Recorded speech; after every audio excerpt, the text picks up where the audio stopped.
Kenapa benda yang kamu buat tak serupa dengan apa yang aku tulis atas kertas? Begitu juga Allah Subhanahu Wa Taala kirim manusia di muka dunia ni kontrak. Allah Taala buat kontrak pada kita supaya kita buat sesuatu. Daripada kontrak ini bila disempurna, maka balasannya, ganjarannya, upahnya ialah syurga. Buat tak sempurna, balasannya ada juga, namanya neraka. Dan benda yang ditulis dalam kertas kerja ni ialah ada yang disebut iman. Tiap-tiap seorang manusia muslim mesti iman. Iman makna yakin. Dan benda yang diminta yakin, yang biasa disebut-sebut di kalangan kita ialah 6 perkara. Ada yang sebut 6, ada yang sebut 10, ada yang sebut 2, ada yang sebut 1. Hak sebut 1 iaitu iman billah. Daripada iman billah termasuk habis segala apa yang disebut dalam 6 perkara. Kerana bila kita beriman dengan Allah, otomatik kita mesti beriman dengan Rasul, otomatik mesti beriman dengan kitab dan sebagainya. Orang sebut iman 10 juga tak apalah, lebih-lebih lagi. Walau bagaimanapun, perkara yang pertama mesti beriman yakin. Selagi kita tidak yakin, maka selama itu kita boleh bersoal jawab, kita boleh berbincang, kita boleh bersoal jawab, kita boleh muzakarah, kita boleh itu, kita boleh ini, sampai kita yakin pada apa yang perlu diyakinkan. Oleh kerana ini, maka peluang belajar, peluang mengaji, peluang ceramah, peluang muzakarah mesti dibuka sepenuhnya. Tidak ada hak bagi manusia mana sekalipun tutup peluang-peluang belajar. Kan daripada belajar itulah kita dapat berbincang, kita dapat bermuzakarah, kita dapat munaqasyah, kita dapat itu, kita dapat ini, sampai kita yakin. Selagi tak yakin, bagaimana boleh kita tutup peluang belajar? Satu. Yang kedua, setelah kita yakin, kita beriman, timbul masalah Islam. Kerana Islam ni taat, al-amalu bil arkan, buat dengan tubuh badan. Sembahyang baik, puasa baik, haji baik. Dari segi masyarakat ada ada keadilannya, ada apa semua sekali. Ni benda-benda begini tidak akan diterima oleh Allah di akhirat kelak kalau kita buat sesuatu dengan tidak yakin. Kita turut-turut orang je. Dan sembahyang turut-turut kawan, malu ke kawan-kawan, pergi sembahyang saja, bukan dengan iman, tapi kerana turut-turut saja. Sembahyang tu sah, tapi di akhirat kelak lam yutaqabbal, tidak akan diterima, tidak boleh dibuat aset untuk kita hidup di akhirat. Sekiranya kita buat tidak yakin. Jadi perkara yang pertama mesti yakin. Setelah kita yakin, barulah otomatik tubuh badan manusia buat sebagaimana apa yang kita yakinkan. Dan tidak boleh sekali-kali benda tu kita yakin, kemudian anggota kita tidak turut sama buat. Tak boleh jadi. Seseorang manusia yakin bahawa dalam rumput ini ada ular, dalam botol ini ada racun. Dia yakin dah dalam botol ni ada racun, dalam rumput ni ada ular. Maka dengan sendiri otomatik mata dia menengok pada rumput itu, dan tangan dia marah pada anak-anak dia pergi dekat dengan rumput ini. Kerana dia yakin dalam rumput ini ada ular besar, ada ular tedung ke, ada ular sawah ke, ada ular apa ke. Maka bila dia yakin, otomatik mata dia pun dia tengok pada rumput-rumput itu. Dan bila dia yakin, kaki dia pun bergerak kaki, tak bergerak kaki, mengikut keadaan keyakinan dia bahawa dalam botol ini ada racun.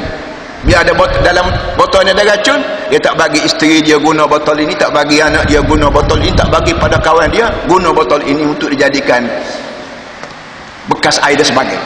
Begitulah keadaan manusia. Bila dia yakin pada Allah, Rasul, hari akhirat dan sebagainya, mau tak mau segala tindak tanduk dia di luar ni, sama ada dia orang politik, sama ada dia pegawai, sama ada dia sore rumah, sama ada suami, sama ada kawan, sama ada partner bagi masyarakat, otomatik dia akan mengelak diri daripada benda-benda yang disebut keruntuhan akhlak. Dua. Yang ketiganya, segala perkara yang dia buat tadi mesti ikhlas. Wa ma umiru illa liya'budullah mukhlishina lahud-din.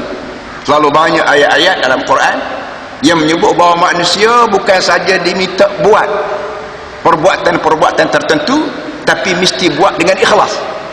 Akhlasa yukhlis ay laqa min asy-syawa'ib.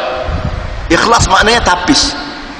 Bagaimana kita nak menanuk, nak bergula, nak buat kuih, nak ubat, kita tapis lebih dulu santan kita, supaya santan yang masuk dalam belanga itu benar-benar menjadi daging darah kita, tidak merosakkan tali perut kita, tidak membahayakan kesihatan kita.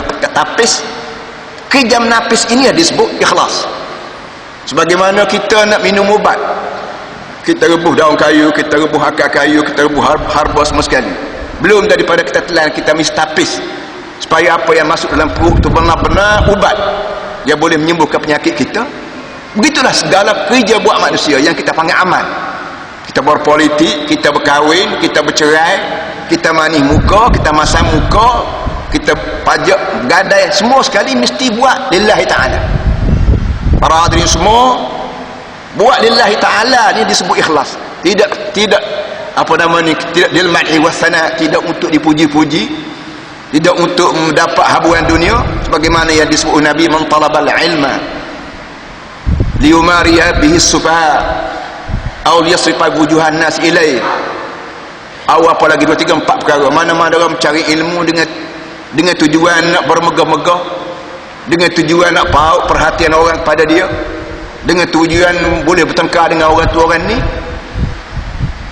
lam yajid raihal jannah, apa nama, lam yafuz urfal jannah, dia tidak akan dapat bau syurga. Walaupun dia alim, walaupun dia bijak, walaupun dia kaya, walaupun dia pintar, walaupun dia semayang banyak, walaupun dia puasa banyak, walaupun 3-4 kali setahun pergi ke Mekah, tapi bila dia buat tu tidak lillahi ta'ala, tidak ikhlas, maka bau syurga pun tidak akan dibagi di akhirat. Oleh yang demikian, bagi mengelak daripada penyakit inilah timbul masalah tasawuf. Dalam Quran sebut tazkiyah, walladzi ba'atha fil ummiyin rasulan minhum yatlu 'alaihim ayati wa yuzakkihim. Wa yuzakkihim terjemahnya membersihkan manusia. Nabi Muhammad ditugas 4 perkara. Yang pertama, yatlu 'alaihim ayati, baca. Mana-mana Quran turun dari langit, tugas Nabi Muhammad dah baca pada manusia. Dan memang begitu sejarahnya.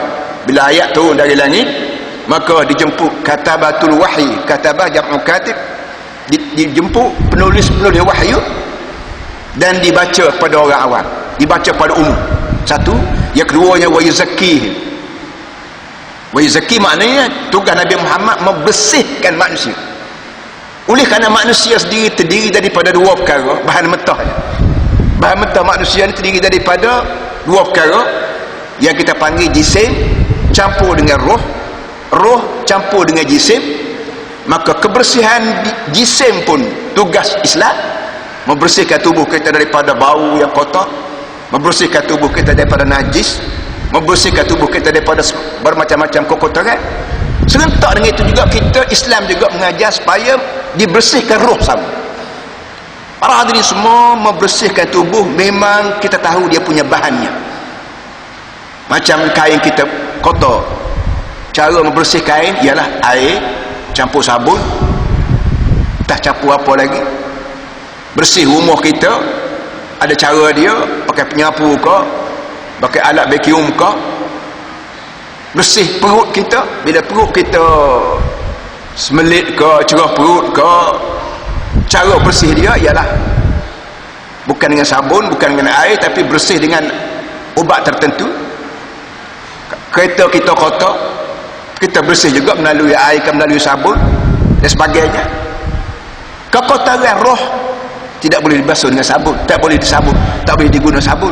Roh kita kotor, cara membersihkan roh bukan dengan sabun, bukan dengan air, bukan dengan kertas pasir. Cara dia ialah cara yang ditunjuk sendiri oleh Nabi Muhammad SAW. Kerana roh sendiri itu sampai hari ini pun tak ada orang faham kenapa roh. Macam elektrik lah, saya misalkan macam elektrik.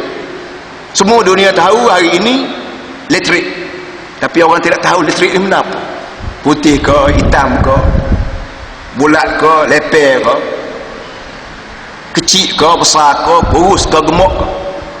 Tapi orang yakin elektrik ni ada.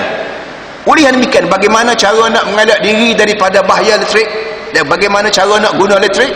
Tak ada orang lain pada ahli elektrik.